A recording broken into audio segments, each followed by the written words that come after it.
বৈধ মাৰাষ্ট্ৰ ৰখাৰ সন্দেহত এজেৱাইচিপিৰ নেতাৰ ঘৰত আৰক্ষীয়ে অভিযান চলায়। বিজু শইকীয়াৰ ঘৰত নিশা অভিযান যোৰহাট আৰক্ষীৰ অবৈধভাৱে মাৰাষ্ট্ৰ ৰখাৰ সন্দেহত আৰক্ষীয়ে অভিযান চলায়। অভিযানত উদ্ধাৰ নহল কোনো সন্দেহজনক নথিপত্ৰ। এজেৱাইচিপিৰ যোৰহাট জিলাৰ সাংগঠনিক সম্পাদক হৈছে বিজু শইকীয়া। কোনো কাৰণ নোহোৱাকৈ আৰক্ষীয়ে তালাচী চলোৱাৰ অভিযোগ উত্থাপন কৰিছে বিজু শইকীয়াই। ঘটনাৰ তদন্ত বিচাৰি জিলা আৰক্ষী অধীক্ষকলৈ স্মাৰকপত্ৰ প্ৰেৰণ কৰিছে ইতিমধ্যে এজেৱাইচিপিয়ে। তদন্ত কৰিবলৈ আৰক্ষীক 24 ঘণ্টাৰ সময়সীমা বাতি দিলে সংগঠনটোৱে। অন্যথা তীব্ৰ গণতান্ত্ৰিক আন্দোলন গঢ়ি তোলাৰ হুংকাৰ দিছে সংগঠনটোৰ নেতৃত্বই। অবৈধ মাৰাষ্ট্ৰ ৰখাৰ সন্দেহত এজেৱাইচিপি নেতাৰ ঘৰত অভিযান চলায় আৰক্ষীয়ে। বিজু শইকীয়াৰ ঘৰত নিশা অভিযান চলায় যোৰহাট আৰক্ষীয়ে। অবৈধভাৱে মাৰাষ্ট্ৰ ৰখাৰ সন্দেহত আৰক্ষীয়ে অভিযান চলাইছিল। অভিযানত উদ্ধাৰ নহল কোনো সন্দেহজনক নথিপত্ৰ। এজেৱাইচিপি যোৰহাট জিলা সাংগঠনিক সম্পাদক হৈছে বিজু শইকীয়া। কোনো কাৰণ নোহোৱাকৈ আৰক্ষীয়ে তালাচী চলোৱাৰ অভিযোগ উত্থাপন কৰিছে বিজু শইকীয়াই। কালি ৰাতি 11:30 বজাত এটা আৰক্ষী দল আহি পিনে আমাৰ গৃহত উপস্থিত হয় আৰু তেখেতসকলে পঞ্চায়তে মোৰ বাৰাণ্ডাত উপস্থিত হৈ পিনে উপস্থিত হোৱা মই গম পোৱাত ওলাই আহিলোঁ আৰু হোৱাৰ পাছত তেখেতসকলক দেখিলোঁ যে পুলিচ এটা টিম আহিছে আৰু তেখেতসকলক মই সোধাত প্ৰশ্ন কৰাত তেখেতসকলে উত্তৰ দিয়া নাই।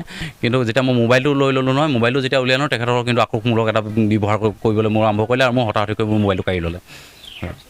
তাৰপিছত তেখেতসকলে মোবাইলৰ এটা সমান্তৰালভাৱে পিছফালে আৰক্ষী গৈছে। আমাৰ মাৰ অকলীয়াকৈ কোঠাত শুই আছে, পিছফালে মাৰ কোঠা। তো তেখেতসকলে সেই পিছফালে সোমাবলৈ চেষ্টা কৰিছে। পিছফালে মহিলাগৰাকী দুগৰাকী আছিলে, কেৱল আগফালে যিগৰাকী মোৰ পৰা মোবাইল কাঢ়ি লৈছিলে, যিগৰাকী বিষয়া বা বেকাজান আৰক্ষী চকী ভাৰপ্ৰাপ্ত বিষয়াগৰাকী, তেখেতসকলক বাৰ্তালাপত সহযোগিতা কৰি আছিলে। মহিলা আৰক্ষী দুগৰাকীয়ে কথা পাতি আছিলে। তাৰপিছত ভাৰপ্ৰাপ্ত আৰক্ষী বিষয়া ভাৰপ্ৰাপ্ত আৰক্ষী বিষয়াগৰাকী ওচৰলৈ তেখেতক মই প্ৰশ্ন কৰিলোঁ যে মোৰ মোবাইলটো আপোনালোকে কিয় লৈছে, মোবাইলটো মোক ঘূৰাই দিয়ক। আপুনি যদি নিদিয়ে নিদিওঁ বুলি কওক, যদি দিয়ে আপুনি দিয়ক, যদি নিদিয়ে আপুনি লৈ যাওক, মোৰ আপত্তি নাই। তেখেতে কিন্তু মোবাইলটো ঘূৰাই দিলে।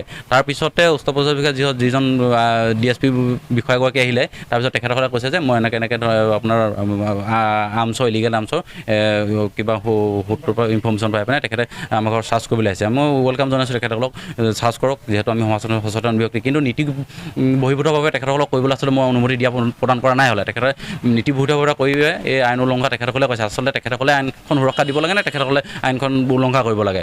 আমি সাধাৰণ জনতাই আজি তাৰিখত মোৰ নেতৃত্ব লৈ থকা যোৰহাট জিলা সমিতিৰ নেতৃত্ব থকা এজন বিষয়া যদি এনেকুৱা অৱস্থা হয়, তেতিয়া সাধাৰণ জনতাৰ কি সকলোৱেতো আশংকাত ভুগিছে। আজি তাৰিখত আমাৰ সেইকেইটা 2021 চনত যিটো জয়ন্ত বৰা হত্যাকাণ্ড হ'ল, তাৰ পিছৰ পৰাই আমাৰ গোটেই এৰিয়াটো অঞ্চলটো এনেধৰণৰ ঘটনাৰ পৰা আতংকিত হৈ আছে। যোৱা নিশা বৰহোলা আৰক্ষী থানাৰ অন্তৰ্গত বালিজান গাঁৱৰ অসম জাতীয়তাবাদী যুৱ ছাত্ৰ পৰিষদ যোৰহাট জিলা সমিতিৰ সাংগঠনিক সম্পাদক বিজু শইকীয়াৰ গৃহত যোৰহাটৰ এগৰাকী DSPৰ নেতৃত্বত বৰহোলা আৰক্ষী আৰু বেকাজান আৰক্ষীয়ে প্ৰৱেশ কৰি তেখেতৰ গৃহত তালাচী চলাবলৈ বিচাৰে। তেওঁলোকে কিন্তু কোনো ধৰণৰ চাৰ্জ ৱাৰেণ্ট নোলোৱাকৈ আচলতে যুৱ ছাত্ৰ নেতাগৰাকীৰ ঘৰত চাৰ্জ কৰিবলৈ গৈছিলে। আৰু এই সম্পৰ্কত কিন্তু আমি এটা কথা দেখিবলৈ পাইছিলোঁ যে তেওঁলোকে যি স্থানীয় গাঁওবুঢ়া, সেই স্থানীয় গাঁওবুঢ়াকো এই বিষয়টোত জড়িত কৰা নাছিলে। গতিকে এই বিষয়টো যেতিয়া কিছু সন্দেহজনক হ'ল বা কিছু তাত ৰহস্যৰ গুণ দেখিলে, তেতিয়া আমাৰ যিগৰাকী বিজু শইকীয়া আমাৰ জিলাৰ বিষয়ববীয়া আছিলে, তেখেতে কিছু আপত্তি দৰ্শালে। দৰ্শোৱাৰ পিছত তেতিয়া কিন্তু এটা কথা তেওঁ উল্লেখ কৰিছে যে তেখেতৰ পিছফালৰ যিখন গৃহৰ যিখন দুৱাৰ আছিলে, সেই দুৱাৰেদিও পুলিচ প্ৰৱেশ কৰিছে আৰু সন্মুখেদিও পুলিচ প্ৰৱেশ কৰিছে। আৰু দুগৰাকী তেখেতলোকৰ লগত মহিলা আৰক্ষী আছিল যদিও মহিলা আৰক্ষীসকলে যিগৰাকী বিষয়াই তেওঁৰ লগত কথা বতৰা পাতি আছিল, তেওঁ সহযোগিতা কৰি থকাৰ সময়ত তেখেতৰ মাতৃ সেই সময়তো শুই আছিলে ভিতৰত। কিন্তু পিছফালৰ পৰাও কেইবাজনো আৰক্ষীয়ে ঘৰৰ ভিতৰত সোমাবলৈ চেষ্টা কৰিছে, পুৰুষ আৰক্ষীয়ে। এই কথাবিলাক আচলতে ভাল লক্ষণ নহয়। এটা কথাৰ কাৰণে ভাল লক্ষণ নহয় যে বৰহোলা এই অঞ্চলবিলাক আচলতে অতি স্পৰ্শকাতৰ অঞ্চল। ইয়াত 2021 চনত জয়ন্ত বৰা নামৰ এগৰাকী যুৱকক, একেবাৰে তেজ মঙহৰ সতেজ যুৱকক কিন্তু নৃশংসভাৱে আৰক্ষী আৰু সেনাই উঠাই আনি হত্যা কৰিছিলে, যিটো ঘটনা আজিৰ তাৰিখলৈকে কোনো ধৰণৰ ন্যায় নাপালে পৰিয়ালটোৱে। ৰাইজে আজিৰ তাৰিখলৈকে ইমান বিচৰাৰ পিছতো তদন্তৰ কোনো প্ৰতিবেদন নাহিলে। গতিকে এনেকুৱা এটা অঞ্চলত আৰক্ষীয়ে আচলতে নিশা যুৱ ছাত্ৰ পৰিষদৰ নেতা এগৰাকীৰ ঘৰত কি কাৰণে প্ৰৱেশ কৰিছে, এইটো আচলতে খুব দুৰ্ভাগ্যজনক কথা। আৰু আমি অসম জাতীয়তাবাদী যুৱ ছাত্ৰ পৰিষদ যোৰহাট জিলা সমিতি আজি বৰহোলাত উপস্থিত হৈ এই ঘটনাৰ আমি তীব্ৰ নিন্দা কৰিছোঁ, কঠোৰ ভাষাৰে